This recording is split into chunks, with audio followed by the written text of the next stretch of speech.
ஒவ்வொரு சீசன்லயும் சரிகமபா மேடை நெறைய பேர சந்திக்க வைக்குது. அதுல இந்த சீசன்ல பார்த்தீங்கன்னா, கிருத்திகா அப்படின்ற ஒரு பொண்ணு. அந்த பொண்ணோட பெர்ஃபார்மன்ஸ் பார்த்தீங்கன்னா, செம்மையா இருந்திருக்கு. அவ பாடுனத தாண்டி முக்கியமான விஷயம் கோல்டன் ஷவர் கிடைச்சிருக்கு. அண்ட் இவளுக்கு ஒரு பெரிய கிஃப்ட் கிடைச்சிருக்குங்க. சரிகமபா வரலாற்றிலேயே 2 கோல்டன் ஷவர் வாங்குன ஆளு.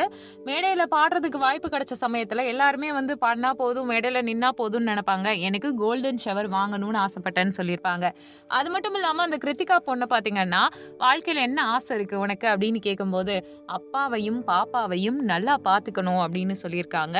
எனக்கு நெறைய கச்சேரிகள்ல பாடணும். எங்கெங்க வாய்ப்பு கிடைக்குதோ எல்லா வாய்ப்பையும் யுட்டிலைஸ் பண்ணணும். பெரிய ஆள் ஆகணும். அம்மாவுக்கு, அப்பாவுக்கு, பாப்பாவுக்கு என்னென்ன வேணுமோ எல்லாத்தையும் பண்ணி குடுக்கணும்னு சொல்ல, மேடையில வரும்போது தான் தெரியுது கிருத்திகாவுடைய அப்பா வந்து ஹேண்டிகேப்டா இருக்காங்கன்னு. ஸோ இதுல என்ன விஷயம் அப்படின்னு பார்த்தீங்கன்னா, அத பார்த்த உடனே ஜட்ஜஸ் எல்லாரும் சொல்லியிருக்காங்க. உங்க பொண்ணு கொலசாமி கிடையாது. அவ வந்து அம்மா. நீங்க நல்லா இருக்கணும், குடும்பமா சந்தோஷமா இருக்கணுன்றதுக்காக எல்லாமே செய்யக்கூடிய ஒரு ஜீவன். எப்பவுமே சந்தோஷமா இருங்கன்னு சொல்லிட்டு, மனதார நெறைய விஷயங்கள் பகிர்ந்திருக்காங்க.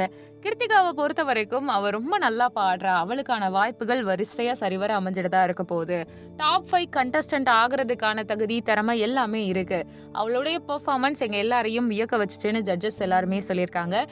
சைந்தவி மேம், ஸ்வேதா மோகன் மேம் எல்லாருமே மேடைக்கு போயிட்டு அவங்கள பாராட்டியிருக்காங்க. பொண்ணுக்கு ஒரு 13லேருந்து 15 வயசுக்குள்ள இருக்கு. சின்ன வயசுல அவ்ளோ மெச்சூரிட்டியான்னு பார்க்க வேண்டியதா இருக்கு.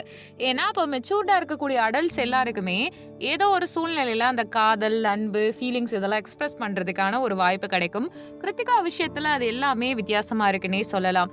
ஸோ சரிகமபா மேடை அப்படின்றது நெறைய பேருக்கு உதவிகள், வாய்ப்புகள் அதையும் தாண்டி இமோஷனல் பாண்டிங்ஸ் ஒரு குடும்பத்தையே உருவாக்கிருது. அவங்க மென்டாரா மட்டும் இல்லாம ஜட்ஜஸ் எல்லாருமே மற்றவர்கள் சூழ்நிலைய பார்த்து உதவி பண்ணணும்னு நெனைக்கிறதே பெருசா இருக்கு. உங்களுடைய கருத்து என்னன்றத கமெண்ட் பண்ணுங்க. நம்ம சேனல லைக் பண்ணுங்க, ஷேர் பண்ணுங்க, சப்ஸ்கிரைப் பண்ணுங்க. Thank you.